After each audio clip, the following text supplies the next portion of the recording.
Selamat malam para upasaka upasika. Kita bertemu lagi di kelas pertama di semester baru. Setelah libur yang kurang lama sedikit.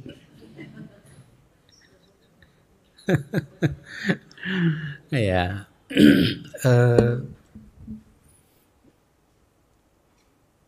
Saya sangat bersyukur bahwa kelas ini ada. Kalau saya masih ingat 2,5 tahun, 2 tahun yang lalu pada awal mempunyai rencana ini dengan Pak Aris waktu itu ya, kita berpikir untuk membuat kelas Abhidhamma dan seingat saya sampaikan waktu itu kita akan mengadakan kelas Abhidhamma sesuai teks gitu ya. Kira-kira begitulah, mempertahankan istilahnya mempertahankan standar sesuai dengan teks. Dan bersyukur karena kita akhirnya bisa mempertahankan itu. Kenapa? Paling tidak sekarang Anda sudah mempunyai 4 buku, 4 bab dari 9 bab kitab Abhidhamma Sanggaha yang terkenal. Sudah hampir 50% kitab yang sangat terkenal sudah tersedia di Indonesia dengan penjelasan yang cukup komprehensif. Karena saya ambil dari berbagai sumber referensi yang kuat. Tentunya kita berharap buku itu bisa nanti akhirnya selesai sampai 9 bab. Kalau bisa selesai sampai bab ke-9, maka kitab yang sangat penting untuk pembelajaran Abhidhamma akhirnya tersedia di Indonesia. Sehingga kita berharap pelajaran atau perkembangan pelajaran Abhidhamma menjadi semakin cepat. Salah satu efek positif ya dari apa yang sudah kita lakukan, kita pelajari di kelas ini adalah beberapa kali saya mendengar semacam ungkapan kebahagiaan begitu, bahwa sekarang beberapa dari Anda sudah mulai bisa mengikuti ceramah-ceramah master-master dari Myanmar. Ya, sesuatu yang dulu mungkin 3 tahun yang lalu akan menjadi sesuatu yang sangat membosankan buat Anda. Ya, bahkan saya bercanda dengan penterjemahnya. Coba kalau yang memintanya menjadi penterjemah 3 tahun yang lalu gimana kira-kira? Setelah belajar sampai bab ke-5 udah pinter, udah bisa menerjemahkan gitu. Ya, semuanya itu membuat saya berbahagia karena apa yang ada di benak saya pada awalnya itu yaitu ingin berbagi kepada sebanyak mungkin makhluk manusia yang ingin mendengarkan, akhirnya sudah mulai melihat hasilnya. Ya, udah banyak yang mendapatkan manfaat dari pelajaran-pelajaran Abhidhamma ini. Poin lain adalah bahwa sebagai guru Dharma, tentunya saya akan menjadi lebih nyaman lagi untuk membabarkan Dhamma kalau Anda memahami Abhidhamma secara lengkap. Paling tidak itu yang saya rasakan. Kenapa? Karena seringkali pada saat saya mau menguraikan suta-suta tertentu terbentur pada basic requirements-nya, persyaratan mendasar yang dibutuhkan oleh pendengar, untuk pendengar.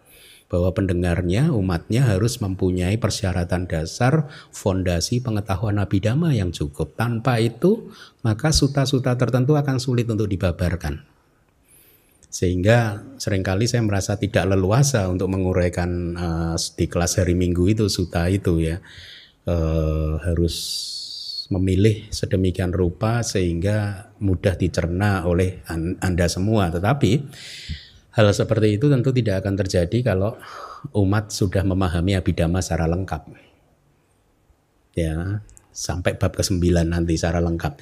Begitu itu sudah selesai, sebagai guru saya akan leluasa untuk membabarkan Tripitaka.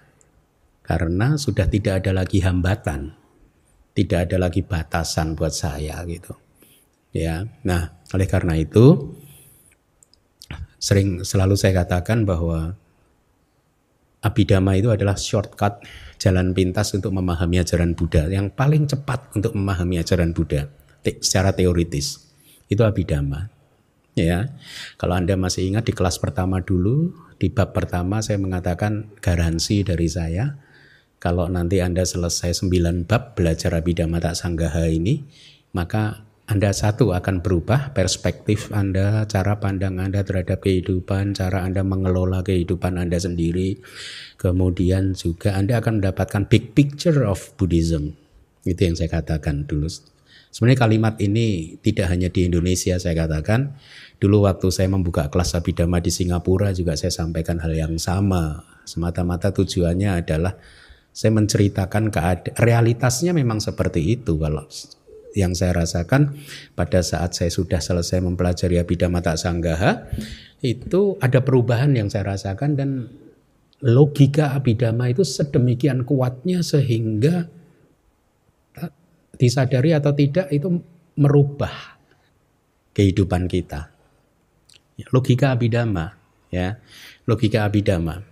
Makanya dulu kalau di Singapura saya selalu mengatakan kalau Anda menolak Abhidhamma dan mengatakan hanya sutta saja yang Anda pelajari, saya ingin bertanya, seberapa dalam Anda memahami sutta tanpa Abhidhamma gitu. Ya, nah sekarang Anda sudah mulai bisa merasakan kan seberapa dalam Anda bisa mempelajari sutta setelah dibantu oleh pengetahuan Abhidhamma Anda gitu. Jadi ini pengetahuan yang sangat hebat, ya, shortcut, jalan tersingkat untuk memahami ajaran Buddha. Oleh karena itu jaga semangat Anda supaya tetap bisa belajar dengan tekun hingga selesai bab ke-9, mengingat manfaatnya yang sangat bagus sekali. Baik, itu prolog 5 menit. Kita masuk ke bab yang baru di kelas malam hari ini, bab ke-6 ya. Saya harap Anda juga membawa ini handout dari Myanmar. Waktu saya dulu belajar, untung ada filenya, saya minta mahasiswa-mahasiswi di sana untuk mengirimkannya, dan mereka, oh ini langsung dari guru saya, malah saya minta ke guru saya. Guru saya minta dong gitu. Akhirnya dikirimin cukup lengkap. Karena file saya dulu kena banjir. Nah, kita masuk ke bab ke-6. Bab ke-6 ini adalah topiknya adalah tentang fenomena materi, rupa bahasa Palinya, dan nanti di akhir dari bab ke-6 ada sedikit disinggung tentang nibbana.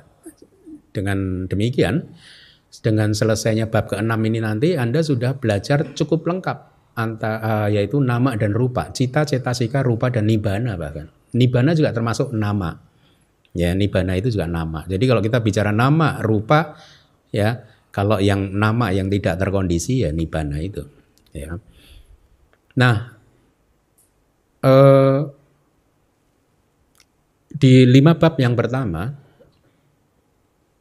Anda sudah cukup banyak mengetahui tentang fenomena mental, ya, dari kesadaran cita, kemudian bab kedua cetasika, kemudian pakinaka, kemudian yang bab keempat, ingat witi, bab kelima, witimuta. Ini intermezzo lagi. Kalau kita bertemu dengan student, Abhidhamma student internasional, berdiskusi tentang Abhidhamma Tak Sanggaha, kita cukup misalkan bisa berdiskusi dengan dia, sudah belajar bab kelima belum? Dan itu seluruh pelajar Abhidhamma akan tahu bahwa bab kelima adalah tentang witimuta.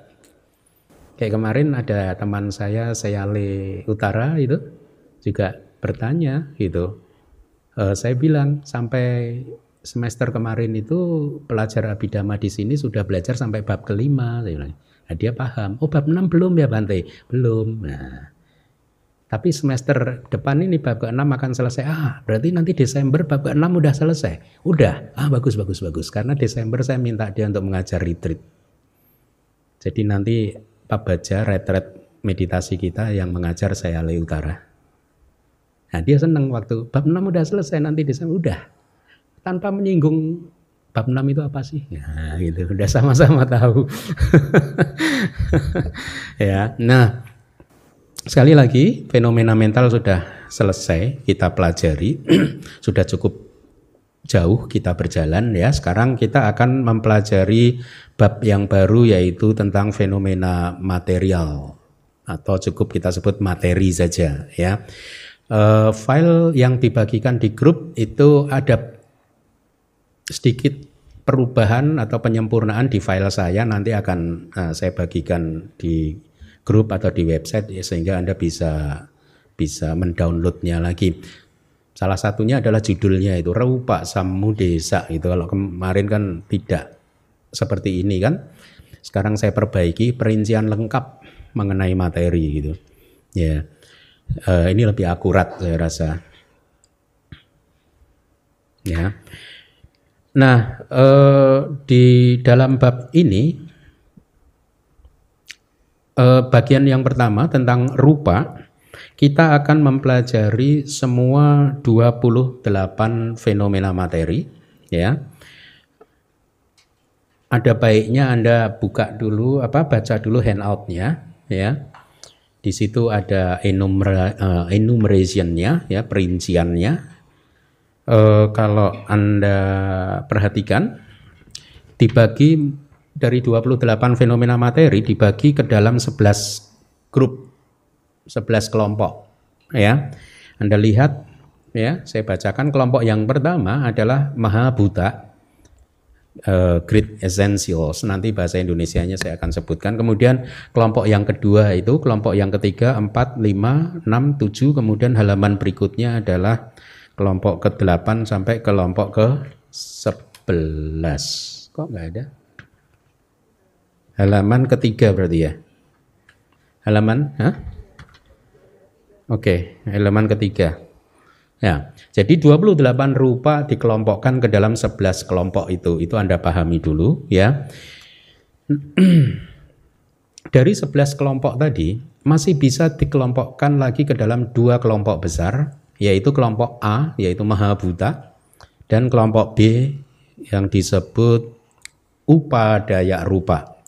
Ya, sering diterjemahkan sebagai derived matter atau materi turunan. Beberapa guru menggunakan istilah begitu. Kelompok yang 28 materi dibagi ke dalam 2 kelompok besar. Itu kelompok pertama adalah 4 elemen dan sisanya 24 fenomena materi itu disebut Upadaya Rupa. Beberapa guru menerjemahkan Upadaya Rupa sebagai materi turunan, seolah-olah turunan dari 4 Mahabhuta, yang saya tidak setuju ya. Saya mengikuti kata palinya langsung, yaitu Upadaya itu adalah bergantung pada. Jadi materi yang bergantung pada 4 Mahabhuta, 4 elemen besar ya.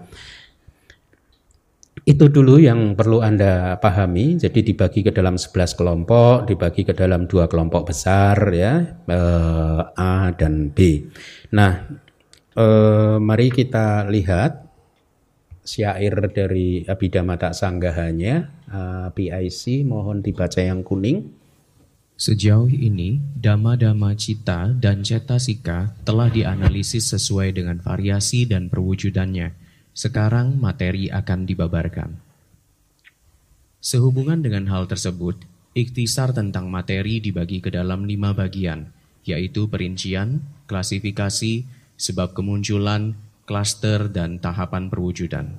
Iya, ini materi yang akan kita pelajari mengenai rupa ya. Ada 5 subbab atau 5 bagian.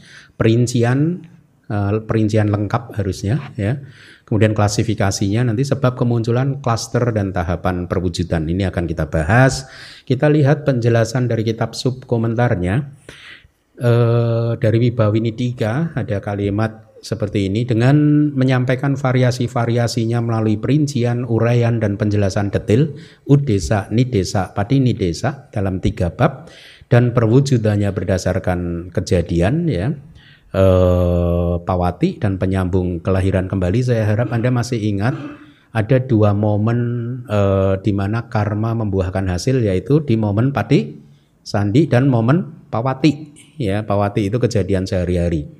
Setelah pati sandi lenyap ya, di sepanjang kehidupan kita senantiasa memetik buah karma. Nah, istilah ini harus Anda ingat terus. Anda lihat bahkan di dalam perwujudan tentang rupa pun nanti akan diklasifikasikan berdasar kejadian di sepanjang kehidupan dan juga kemunculannya di penyambung kelahiran kembali.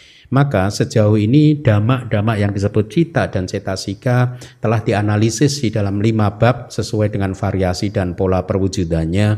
Oleh karena itu sekarang sampailah pada materi yang akan dibabarkan. Tadi tentang fenomena nama ya, mental, tapi di rupa nanti juga dibahas momen pawati sama momen patik sandinya ya. Nah, jadi penjelasannya adalah kira-kira pertama-tama setelah Acarya Anuruddha memaparkan 2 bagian dari Paramata Dhamma, yaitu apa? Cita dan cetasika ya, di dalam Abhidhamma Sanggaha ini. Sekarang beliau akan memulai pembabaran tentang materi dan kemudian nibbana ya. Selanjutnya sekarang dalam rangka menentukan matika, ini istilah teknis di Dhammasanggani, nanti Anda juga ketemu istilah ini, tabulasi untuk klasifikasi materi yang telah dijanjikan. Beliau mengatakan kalimat yang dimulai dengan perincian yang lengkap, yaitu petunjuk ringkas tentang fenomena materi. Kita akan mulai merinci secara lengkap 28 materi itu apa saja. Yang subbagian yang akan kita pelajari ini tadi disebutkan ada 5 kan. Yang pertama klasifikasi, ya, pembagian materi menjadi 1 jenis, 2 jenis dan seterusnya. Kemudian nanti juga akan dibahas sebab kemunculan dari materi ya, asal mula materi itu munculnya sebagai buah dari apa saja. Ada 4 sebab kemunculannya, yaitu Anda boleh hafalkan kama, cita, utu, ahara. Karma, cita, kesadaran, utu, temperatur dan ahara. Ahara itu sari makanan atau nutrisi ya, yang merupakan kondisi untuk pembangkit materi ya. Kalau kita berbicara materi, kita berbicara tentang segala jenis materi baik yang ada di internal kita maupun di eksternal kita ya. Jadi sebenarnya dengan selesainya bab ke-6 ini Anda sudah mengerti tentang apa saja sih isi di dalam samsara ini ya. Tidak hanya tubuh jasmani, tetapi materi di luar kita itu pun juga terdiri dari salah satu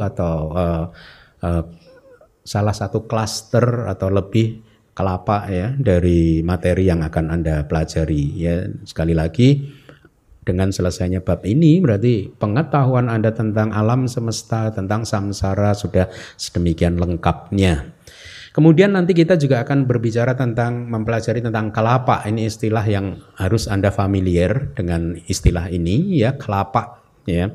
Saya terjemahkan menjadi cluster karena saya rasa ini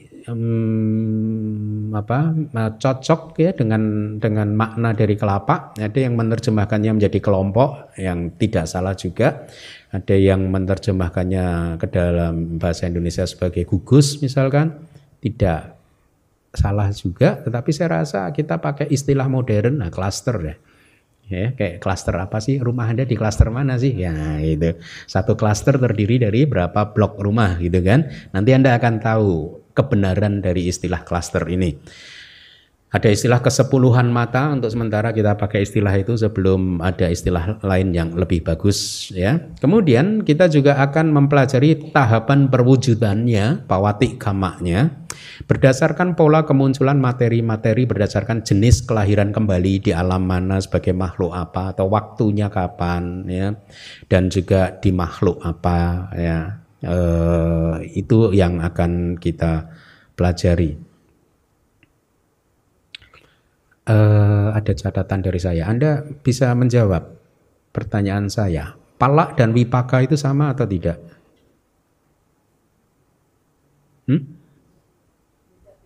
Bedanya? Nah, masih ingat nggak pelajaran bab pertama dulu? Wipaka, resultan itu hanya merujuk kepada fenomena mental, ya. Sebenarnya wipaka dan pala, buah, pala itu kan buah, wipaka itu resultan, merujuk kepada pengertian yang mirip sama sebagai buah dari karma kan. Tetapi demi akurasi dibedakan wipaka dan buah, bahwa wipaka hanya merujuk pada resultan, kesadaran resultan. Sementara kalau kita bicara fenomena materi, maka kita menggunakan istilahnya apa? Phala, ya, buah, ya, dipakai untuk istilah ini. Ya, mari kita lihat perincian materinya. Silahkan dibaca yang berwarna kuning. 2 jenis materi, 4 unsur dasar yang besar dan materi yang bergantung pada 4 unsur dasar yang besar mencakup 11 jenis. Ya, 11 klasifikasi seperti yang di awal tadi sudah saya sampaikan. Jadi di sini Acarya Anuruddha membagi 28 fenomena materi ke dalam 2 kelompok terlebih dahulu, yaitu 4 unsur dasar yang besar. Saya mencoba untuk mengikuti arti dari kata palinya Mahabhuta gitu ya. Jadi 4 unsur dasar yang besar. Meskipun ada yang menerjemahkan jadi 4 elemen besar, tetapi demi konsistensi terhadap dengan kata palinya, saya rasa 4 unsur dasar yang besar adalah nama untuk 4 Mahabhuta. Apa itu 4 Mahabhuta, apa saja? Nanti Anda akan belajar. Pathavi dhatu, elemen tanah, ya, kemudian Apo dhatu, elemen air, kemudian elemen api, dan juga elemen angin. 4 elemen ini disebut 4 unsur dasar yang besar. 4 Mahabhuta, kelompok pertama. Kelompok yang kedua sisanya, 24 materi sisanya disebut materi yang bergantung pada 4 unsur dasar yang besar. Bukan materi turunan, tapi materi yang bergantung, ya. Anda masih ingat definisi rupa di bab 1 atau bab kedua saya sudah sampaikan? Apa coba definisi rupa? Situn hadi wirodi, kemudian pacayehi karam mapajati. Artinya sesuatu yang mengalami perubahan yang disebabkan oleh keadaan yang berlawanan seperti dingin, panas, lapar, haus, gigitan serangga, dan lain-lain. Itu definisi dari rupa. Ya, masih ingat? Sepertinya di buku kesadaran ada saya sampaikan. Bahkan di situ juga saya sampaikan kalau demikian fenomena materi yang eksis di alam Brahma tidak termasuk dong dalam definisi ini. Nah, Anda boleh baca lagi nanti. Saya rasa itu di awal-awal buku kesadaran itu. Ya, di awal-awal sebelum masuk ke syair-syair gitu. Seingat saya begitu. Jadi itu definisi dari rupa, saya harap Anda ingat ya. Jadi rupa adalah fenomena yang mengalami perubahan oleh kondisi-kondisi yang berlawanan tadi, panas, dingin, dan seterusnya gitu. Di buku kesadaran juga saya sampaikan, cita dan cetasika juga mengalami perubahan, lalu dia masuk dalam definisi rupa? Enggak. Ya, perubahan yang dimaksud adalah perubahan yang tampak gitu ya. Jadi saya harap Anda baca lagi penjelasan itu karena itu akan membantu memperkuat pemahaman Anda tentang rupa, tentang materi ya. Kemudian penjelasan dari Wibhawinidika ini tentang Mahabhuta, 4 unsur dasar yang besar ya. Penjelasannya seperti ini. Oleh karena dia menjadi besar, maha ya, serta terlihat nyata sebagai unsur dan elemen baik di dalam rangkaian materi yang digenggam, ini istilah teknis yang Anda akan mulai harus familiar juga. Upadina itu adalah sesuatu yang digenggam. Artinya apa berarti? Ini rangkaian materi yang merupakan hasil dari karma ya. Maupun materi yang tidak digenggam, anupadina berarti materi yang bukan merupakan hasil dari kama ya. Anda akan sering bertemu nanti. Pada saat belajar Dhammasanggani juga Anda akan bertemu istilah teknis ini, upadina dan anupadina. Oleh karena itu materi-materi tersebut ya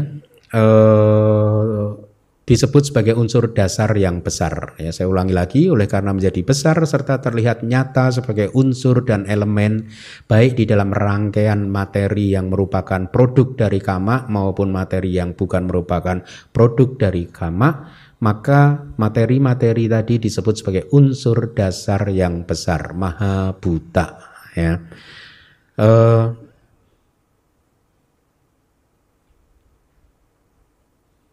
Di dalam realitasnya juga 4 mahabhuta ini ada di setiap rupa kelapa, ada di setiap klaster materi nanti. Anda akan selalu menemukan 4 mahabhuta ini.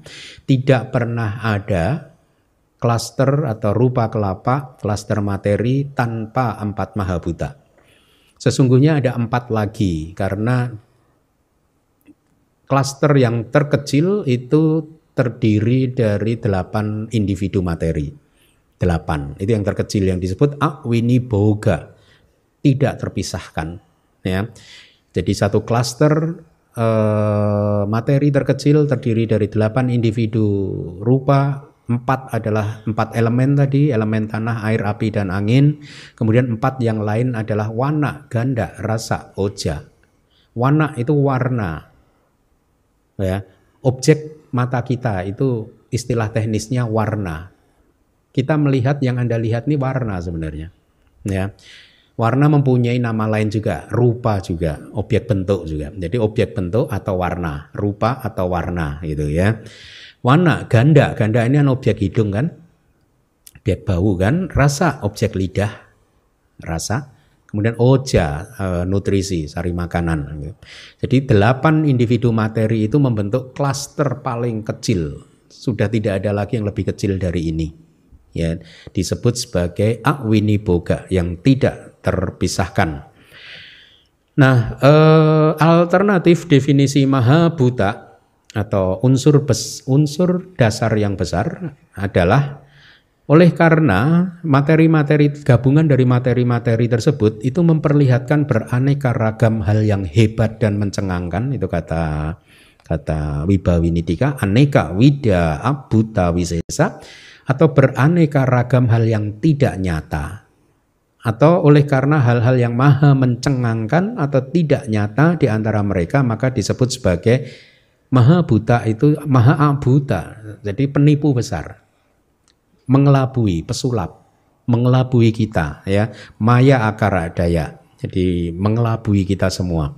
Ya, kenapa? Karena selain 4 mahabhuta kan disebut upadaya rupa kan, materi apa tadi yang bergantung pada 4 elemen besar, 4 unsur dasar yang besar, ya. Dengan kata lain, hampir semua yang Anda alami di dalam kehidupan sehari-hari ini sesungguhnya lebih menonjol adalah upadaya rupa. Yang Anda lihat saat ini, saya ini adalah warna, objek mata. Yang Anda dengar suara saya ini adalah objek telinga Anda, suara. Ya, semuanya ini upadaya rupa, materi yang bergantung pada mahabhuta. Ya, nah, jadi di sekeliling kita itu penuh dengan yang bisa kita rasakan secara nyata adalah upadaya rupa. Tetapi sesungguhnya secara alamiah upadaya rupa itu tidak seperti ini gitu, atau mungkin berwarna merah dan lain sebagainya. Tetapi dikarenakan mereka 4 mahabhuta tadi, maka upadaya rupa ini bisa terlihat berwarna bermacam-macam. Ya, itulah mengapa mereka disebut sebagai penipu besar, mengelabui kita. Ya, kita mendapatkan kesan ada sesuatu yang nyata seperti gunung, gedung, mobil dan lain sebagainya. Seperti halnya yakini. Yakini itu adalah apa? Makhluk di alam, salah satu makhluk di alam rendah, ya. Di dewa di alam rendah, ya. Yakini mengelabui makhluk-makhluk melalui penampilan mereka yang menawan hati, maka demikianlah mahabhuta mengelabui makhluk-makhluk dengan memperlihatkan bentuk menawan sebagai laki-laki dan perempuan. Ini apa yang dikatakan oleh Wibawini. Ya, jadi kalau kita memandang saat ini ada laki-laki, ada perempuan, kita terkelabui oleh 4 maha buta tadi, ya. Materi-materi tersebut disebut maha buta karena mereka terlihat besar atau mirip-mirip dengan sesuatu yang besar. Oleh karena tidak terlihat nyata, maka mereka sering mengelabui kita. Itu definisi-definisi permainan kata yang biasa kita temui di kitab komentar dan subkomentar. Selanjutnya, atau oleh karena penampilannya yang besar dan materi-materi yang bergantung ada di antara mereka, yaitu unsur-unsur yang besar tadi, ya, unsur-unsur dasar yang besar, maka disebut sebagai unsur dasar yang besar. 4 maha buta, Padawi, Apo, Tejo, Wayo, Padawi, Dhatu, Apo, Dhatu, Tejo, Dhatu, dan Wayo, Dhatu itu tidak terpisahkan. Ya, tidak terpisahkan gitu.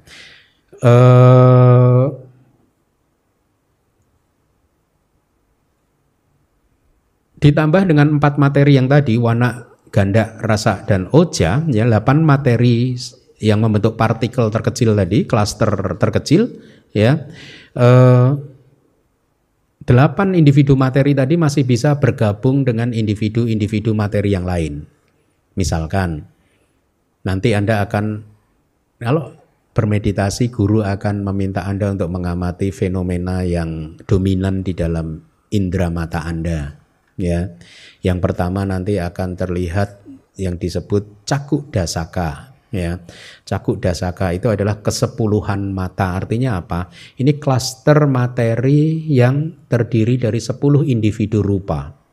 Nah, 10 individu rupa itu 8-nya itu adalah 4 maha buta. Kemudian 4 yang lain yang tadi yang tidak terpisahkan apa tadi? Wana, ganda, rasa, oja. Kemudian yang ke-9 adalah yang membuatnya hidup. Jiwitindriya rupa. Kita udah pernah ketemu istilah jiwitindriya kan? Yang membuat hidup berarti 9 kan?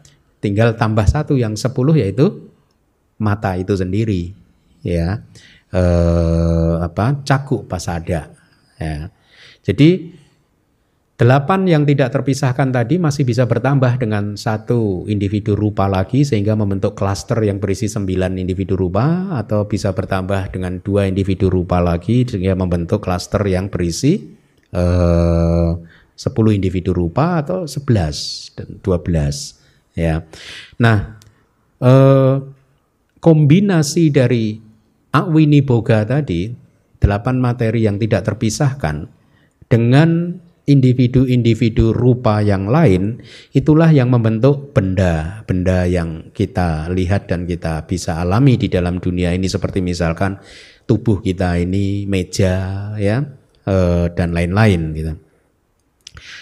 Bahkan sampai ke wujud benda yang terbesar, yaitu misalkan gunung, itu juga terdiri dari 8 awini boga dan juga dengan ditambah 1 atau mungkin 2 individu materi lagi gitu ya. Jadi intinya semua bentuk materi yang ada di internal kita maupun di eksternal kita itu berkombinasi sedemikian rupa.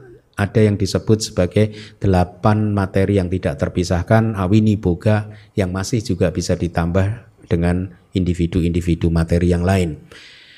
Kita lanjutkan, materi yang bergantung sekarang adalah kita bicara tentang kelompok yang kedua, yaitu 24 materi sisanya yang disebut upadaya rupa. Itu Anda lihat itu bahasa Palinya, lebih nyaman kalau Anda hafal bahasa Palinya ya.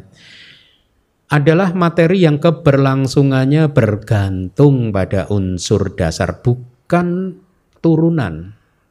Ya, bukan turunan dari Mahabhuta, tapi bergantung pada unsur dasar. Jadi hubungan antara Mahabhuta dan upadaya rupa itu mirip seperti hubungan, ini menurut saya, ini pendapat saya, mirip seperti hubungan antara cita dan cetasika. Mahabhuta itu mirip cita, upadaya rupa itu mirip cetasika. Cetasika kan bergantung pada cita kan? Ya tidak, sama. Upadaya rupa juga bergantung pada Mahabhuta gitu. Cetasika tidak bisa muncul tanpa cita, tapi cita bisa muncul tanpa cetasika tertentu. Bisa kan? Misalkan cita bisa muncul tanpa loba. Bisa toh? tanpa dosa. Bisa kan? Ya. Sama, upadaya rupa tidak bisa muncul tanpa 4 mahabhuta. Tapi 4 mahabhuta bisa muncul tanpa upadaya rupa tertentu. Misalkan tadi, kalau kita bicara 8 awini boga yang tidak terpisahkan, berarti kan 4 mahabhuta bisa muncul tanpa fenomena materi yang lain. 24 dikurangi 8. Ya. Yang lain tidak ada kan? Paham ya? Ya, ini teknis. Saya kadang perlu saya jelaskan tidak ini. Saya rasa perlulah ya, Anda pelan-pelan mencernanya ya. Di dalam kitab Abhidhamma Pitaka yang ke-7, yaitu kitab Padhana, ada kalimat kira-kira seperti ini. Ekang maha bhutang paticca, tato maha bhuta. Artinya adalah terkondisi oleh satu elemen, satu maha bhuta, ekang maha bhuta paticca, atau bergantung pada satu elemen ya. Kemudian maha bhuta yang lain ada kalimat seperti itu. Jadi artinya bergantung kepada elemen tanah, maka 3 elemen yang lain ada. Ya, sama juga bergantung pada elemen api, 3 elemen yang lain ada. Itu.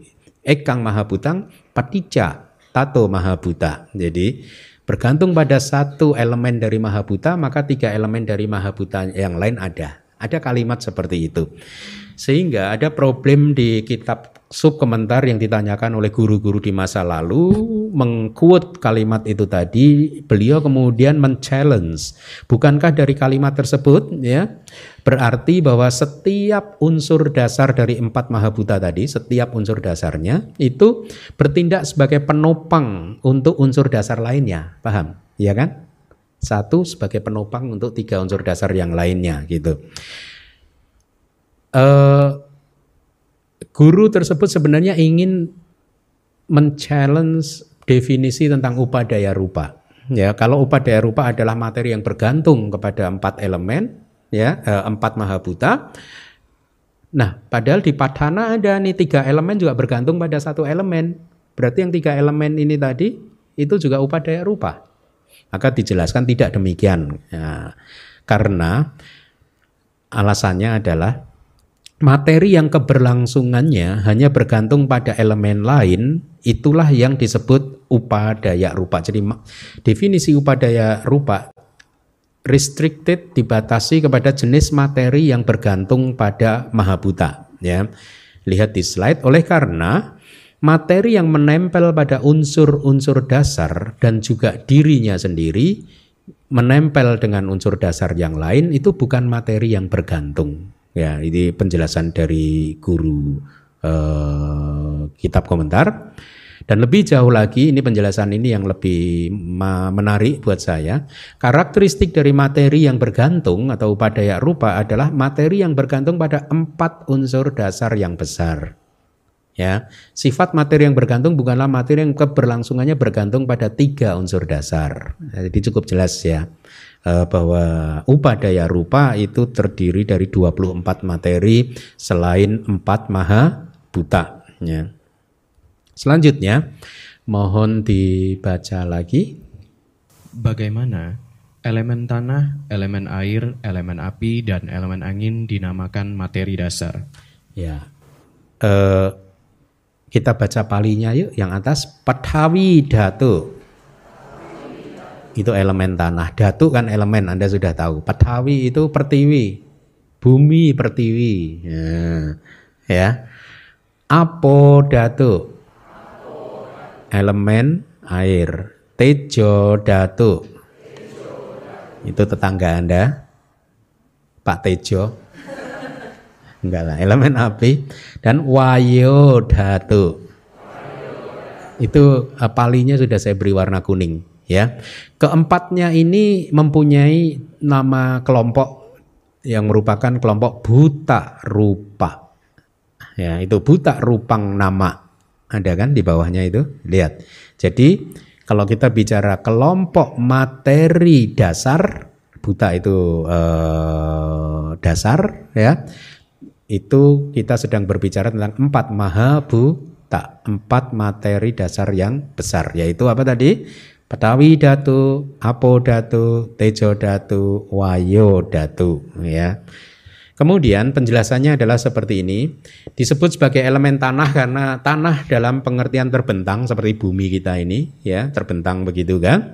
Seperti halnya dengan tanah sebagai kondisi penopang untuk materi-materi yang lahir bersamanya sehingga wujud asli pohon, gunung dan lain-lain tampak jelas mencuat, menonjol. Sama sebenarnya di fenomena materi, tanah itu juga kira-kira seperti penjelasan ini tadi, ya. Nah, kalau kembali lagi kepada istilah upadaya rupa sebagai materi turunan juga tidak tepat karena materi turunan itu nanti seperti pohon, gunung yang bersandar pada tanah itu loh. Ya, bukan turunan kan itu kan? Ya tidak. Bergantung pada tanah ya. Atau sama juga misalkan 4 mahabhuta itu seperti ruangan kita. Ya, kemudian 24 rupa itu seperti kita ini misalkan. Kan kita bukan turunan dari ruangan ini kan? Ya, tapi kita bergantung pada ruangan ini. Kita ada di dalam ruangan ini, bergantung pada ruangan ini. Ya, jadi ini kembali lagi karena banyak yang menggunakan istilah upadaya rupa sebagai materi turunan, derivasi dari materi yang pertama tadi gitu. Tetapi hendaknya Anda pahami bahwa elemen tanah pada Widatu itu bukan tanah yang Anda lihat sehari-hari ya. Yang Anda lihat, tanah yang Anda lihat itu bukan elemen tanah. Tetapi apa? Rupa aramana, objek bentuk. Atau wana aramana, objek warna, objek mata Anda, bukan tanah. Ya. Yang disebut elemen tanah itu adalah satu kualitas materi, itu yang mempunyai karakteristik tertentu seperti kekerasan, kelunaan, berat, ringan, kasar dan lembut gitu ya. Kualitas inilah yang disebut elemen tanah gitu ya.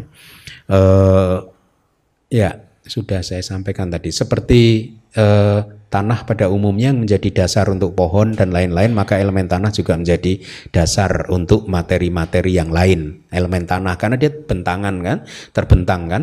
Jadi elemen tanah menjadi fondasi untuk materi-materi lain yang muncul bersama di dalam satu klaster.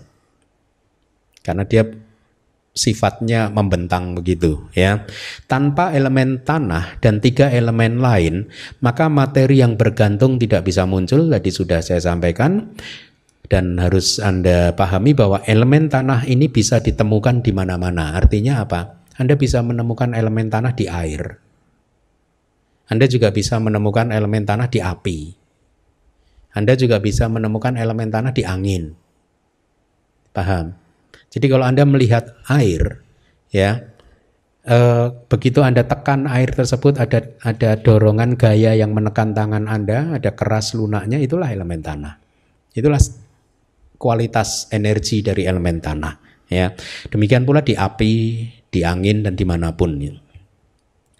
Kemudian kita lanjutkan, elemen tanah adalah tanah yang juga merupakan elemen karena kepemilikan dan lain-lain terhadap karakteristiknya sendiri, yaitu tiadanya roh dan jiwa. Nisatani jiwa, bahasa Palinya itu ada di bawah. Nisatani jiwa, Anda juga bagus kalau Anda hafalkan ya. Nisata itu nirsata, tanpa makhluk. Nijjiwa itu nirjiwa, tanpa jiwa. Jiwa itu bisa diterjemahkan menjadi kehidupan, bisa diterjemahkan menjadi nyawa ya, atau jiwa. Jadi ini hanya menginformasikan kepada kita bahwa elemen tanah ini bukan makhluk, bukan juga nyawa atau kehidupan. Dia semata-mata hanyalah fenomena materi ya, yang mempunyai karakteristiknya kekerasan, keras, lunak dan lain sebagainya dan seterusnya. Ada beberapa 6: keras, lunak, kasar, halus, berat, ringan. Ya. Mari kita lanjutkan. Sekarang elemen yang kedua disebut sebagai air karena menyebabkan materi-materi yang lahir bersamanya terserap. Ya. Tanpa elemen air tubuh kita akan tercerai-berai seperti tanah kering. Ya, atau seperti tepung tercerai-berai. Bahwa tubuh kita bisa menyatu gini seperti ini itu karena ada elemen air ya, kohesi kan. Terserap, menyatu gitu. Buku Biku Bodi saya temukan mempunyai penjelasan yang lebih bagus daripada menurut saya daripada Wibawinitika. Kira-kira kalimatnya seperti ini di buku Comprehensive Manual of Abhidhamanya Biku Bodi. Elemen air adalah unsur yang menyebabkan materi-materi lainnya untuk bersatu dan lengket, dan dengan demikian mencegahnya untuk tercerai-berai. Ya, itu tidak saya temukan di Wibawinitika. Tanpa elemen air maka tubuh kita akan buyar, kursi yang Anda duduki juga buyar. Percaya bahwa bisa seperti itu karena ada elemen air. Makanya bisa bersatu. Kalau enggak terurai dia, ya. Oleh karena elemen air itu tadi, maka benda-benda apapun itu bisa menyatu, ya. Apapun itu. Elemen air tidak bisa dirasakan. Nah, ini penting. Anda tidak bisa merasakan dengan indera-indera, panca indera Anda, elemen air itu seperti apa. Elemen air tidak bisa dialami melalui panca dwarawiti. Kalau Anda bermeditasi. Elemen air hanya bisa dialami melalui mano dwarawiti. Ya, hanya bisa dilihat melalui batin Anda, di pintu batin Anda. Tidak bisa di pintu panca indera. Ya, tapi kan saya setiap hari melihat air di kamar mandi, ya itu bukan air. Itu bukan elemen air, itu air, tetapi itu bukan elemen air. Yang Anda lihat itu adalah apa? Objek bentuk atau warna. Nah, kayak yang saya sentuh itu kan dingin, itu bukan elemen air. Dingin itu elemen api. Itu kalau di ember itu saya ini kan kok kayaknya airnya ada tekanannya, nah itu elemen tanah. Paham? Jadi elemen air tidak bisa dirasakan melalui panca indera. Tidak bisa dilihat melalui panca dwarawiti. Harus melalui mano dwarawiti, ya. Karakteristiknya adalah kohesi dan menetes. Kalau tadi elemen tanah ada 6, ini hanya ada 2 gitu. Elemen yang berikutnya disebut api karena membakar atau mematangkan, ya. Dengan ketajaman api ya menyebabkan 3 unsur dasar lainnya menjadi panas, ya. Jadi karakteristik dari elemen api adalah panas dan dingin. Selanjutnya disebut sebagai angin karena menghembuskan dan membawa kumpulan unsur-unsur dasar yang lain seolah-olah berpindah. Seolah-olah. Nanti akan saya jelaskan kenapa saya menggunakan istilah seolah-olah, ya. Menjadi sebab kemunculan mereka di tempat yang berbeda. Nah, ini yang dimaksud. Sebenarnya kalau tangan kita ini bergerak begini ini, itu bukannya ada fenomena materi yang berpindah tempat dari sini ke sini loh.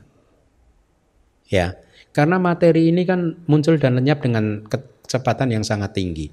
Pada saat tangan bergerak itu sesungguhnya dalam kecepatan yang sangat tinggi ada fenomena materi yang muncul, lenyap, kemudian persis di sebelahnya menempel, hampir menempel, muncul, lenyap, muncul, sehingga akhirnya seolah-olah bergerak. Makanya kalimat ini ada menjadi sebab kemunculan mereka di tempat yang berbeda-beda. Setiap pergerakan anggota tubuh kita itu materi yang dominan adalah elemen angin. Ya, tetapi kalau kita mengatakan pergerakan juga tidak tepat, karena sesungguhnya tidak bergerak. Secara realitas hakikinya tidak ada pergerakan. Yang ada adalah satu materi yang berpindah-pindah terus. Sehingga tampak seperti ada pergerakan, paham nggak? Contohnya mungkin seperti ini. Saya udah nggak pernah nonton, tapi dulu waktu masih muda kan suka nonton bioskop kan. Nah, Anda masih suka nggak nonton bioskop?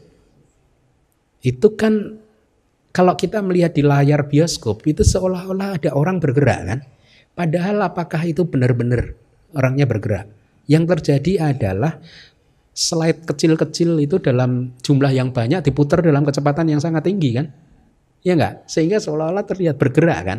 Padahal enggak loh. Kalau kita lihat di pusatnya sana itu diputar aja itu gambar-gambar. Mungkin ratusan ribu gambar, dia cepat sekali gitu. Paham ya maksud saya? Nah, pergerakan kita juga kira-kira seperti itu. Ini bergerak. Sebenarnya tidak ada yang berpindah. Karena 1/sekian miliar detik hancur fenomena materi ini. Dan dia muncul lagi yang baru, sehingga terlihat seperti bergerak. Ya. Kalau Anda masih ingat ceramah saya di Mahasatipadhana Sutta, itu pada saat saya membahas tentang Gacantoa gacamiti pajanati ditoa titum hiti pajanati. Pada saat seorang biku berjalan, dia tahu bahwa dia pergi berjalan. Ya, ingat nggak? Pada saat ada niat untuk berjalan, maka niat itu saja sudah memproduksi rupa kelapa kan. Kemudian pada saat itu kan dia dengan elemen angin ini, rupa kelapa ini muncul lenyap di setiap momen di tempat yang sangat berdekatan. Pada saat berjalan ke depan ada pikiran melihat atau mendengar, ini pun memproduksi fenomena materi lagi, rupa kelapa lagi yang berbeda. Tapi rupa kelapa ini semacam rupa kelapa yang sekunder, yang tadi yang primer.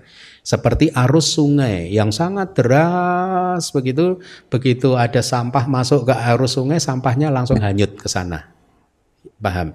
Nah, fenomena materi yang diproduksi pada saat seseorang berjalan kemudian mendengar ada seorang yang batuk, fenomena materi ini itu seperti sampah yang hanyut oleh fenomena primernya tadi, materi yang muncul dari pikiran untuk berjalan tadi. Sehingga inilah yang menyebabkan seolah-olah mata kita melihat ini tubuh kita bergerak dari satu titik ke titik yang lain. Ya. Kira-kira seperti itu. Nanti semakin Anda masuk lebih dalam, saya yakin Anda akan mempunyai pemahaman yang lebih baik lagi. Karakteristik dari elemen angin apa? Penggelembungan, kira-kira begitu. Menggelembung seperti balon itu loh. Balon kalau ditiup dengan angin kan menggelembung kan? Ya. Tubuh kita kalau nggak punya elemen angin, nggak ada elemen angin, masih bersatu karena masih ada elemen air, ya. Tapi dia kempes. Yang membuat tubuh kita ngelembung, kayak saya ini kayaknya banyak elemen angin nih.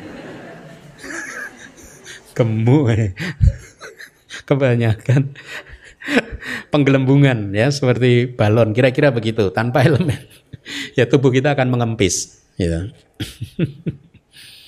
Selanjutnya, akan tetapi hendaknya dipahami bahwa 4 unsur dasar ini mempunyai karakteristik yang bercirikan masing-masing. Ini dari Wibawini, sangat singkat sekali ya, tadi sudah saya sampaikan lebih lengkap.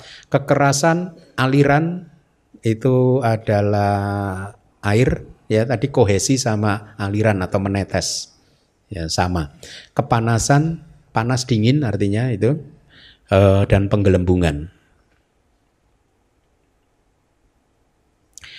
Dengan demikian dari 4 elemen tadi apa saja? Patawi dhatu sebutkan, apo dhatu, tejo dhatu, wayo dhatu. 4 elemen ini semuanya itu eksis di dalam bentangan elemen tanah. Ya, seperti elemen tanah disatukan oleh elemen apa? Air, dimatangkan oleh elemen api dan digelembungkan oleh elemen angin, ya. Baik, kita sudah selesai merinci 4 mahabhuta. Kemudian 4 mahabhuta tadi masuk dalam kelompok materi yang disebut apa? Bhuta rupa, materi dasar. Bhuta rupa, itu kelompok pertama dari 11. Yang tadi di awal kita baca ada 11 kelompok. Kelompok yang pertama itu adalah bhuta rupa, terdiri dari 4 elemen. Kemudian kita akan bahas sekarang kelompok yang kedua, yang merupakan kelompok pertama dari upadaya rupa atau elemen yang bergantung pada mahabhuta. Kelompok yang pertama adalah harap dibaca dulu yang kuning.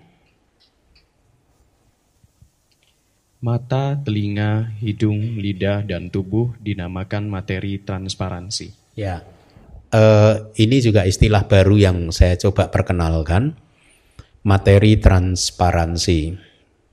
Di buku-buku manual Abhidhamma, saya sering menggunakan istilah materi sensitivitas.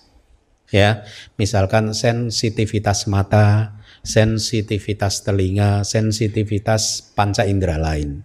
Artinya di dalam panca indera kita ini, apa yang disebut panca indera ini sesuai dengan pemahaman awam, itu sesungguhnya adalah materi-materi ini sebenarnya. Ya, guru-guru di luar secara umum di luar negeri menggunakan istilah sensitivitas. Ya, jadi kita juga memakai istilah sensitivitas di buku-buku yang dulu juga tidak salah. Tetapi setelah saya pertimbangkan, saya rasa kita perkenalkan istilah baru lagi, ya, bukan berarti yang lama salah, yaitu transparansi. Kenapa? Karena memang pada hakikatnya semua materi-materi ini yang tadi sudah Anda baca itu bentuknya seperti tembus pandang seperti itu. Ya, ini adalah materi di mana objek berbenturan, membentur, sehingga kemudian proses kognitif di pintu panca indera bisa mulai di sini. Materi-materi ini juga disebut sebagai pintu indria. Jadi kalau kita bicara pintu mata, kita sedang berbicara tentang materi ini. Ya, kalau kita berbicara landasan mata pun kita juga berbicara tentang materi ini. Ya, tapi harap Anda ingat bahwa individu materi tidak bisa muncul sendirian kan? Dia muncul dalam satu klaster yang isinya 10 nanti. Makanya ada cakuk dasaka, kesepuluhan mata. Artinya apa? Indra mata kita ini terdiri dari klaster terkecilnya, terdiri dari 10 individu rupa indra mata, yaitu 8 yang tidak terpisahkan, jiwitindria dan cakuk pasada ini. Indra telinga kita juga terdiri dalam komponen terkecilnya juga sota dasaka atau kesepuluhan telinga. Hidung juga kesepuluhan hidung, lidah juga kesepuluhan lidah, tubuh juga kesepuluhan tubuh, ya. Nah, tetapi yang berperan penting adalah materi ini, karena dialah yang sesungguhnya membuat objek yang masuk ke dalam jangkauan indera ini bisa dikognisi, bisa dikenali melalui proses kognitif pintu mata, telinga, dan yang lain juga. Nah, materi-materi ini disebut sebagai materi transparansi. Berarti ada berapa materi transparansi? Ada 5. Bahasa Palinya itu Anda lihat di atas, pasada rupa. Lebih baik dihafalkan Palinya ya. Pasada rupa atau materi transparansi. Pasada itu juga bisa berarti tadi transparansi, bisa juga berarti sempurna. Ya, kalau seorang sotapana, bukan sempurna, pasada bisa berarti keyakinan. Kalau seseorang menjadi sotapana, maka keyakinan dia terhadap Buddha, Dhamma, dan Sangha itu sempurna. Makanya istilah Palinya adalah aweca pasada. A-V-E-C-C-A pasada ini. Jadi pasada bisa berarti keyakinan, aweca itu sempurna. Jadi keyakinan yang sempurna. Seorang sotapana itu keyakinannya kepada Triratna itu sudah sempurna, udah nggak bisa goyah lagi, nggak bisa digoyang lagi, ya. Nah, tetapi dalam konteks fenomena materi, pasada bukan berarti keyakinan, melainkan transparansi, fenomena yang tembus pandang. Memang faktanya tembus pandang. Nah, mari kita baca Palinya, ikuti saya. Yang pertama adalah cakuk pasada. Sota pasada, ghana pasada, jivha pasada, kaya pasada, bukan kayo ya, kaya pasada ya. Nah, itu Anda hafalkan, ada 5 materi ini dinamakan materi transparansi.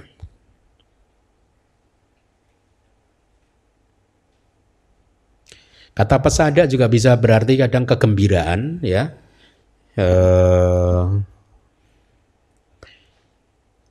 Jadi 5 materi ini, 5 individu materi ini sangat sensitif terhadap objek yang masuk dalam jangkauan dia, ya.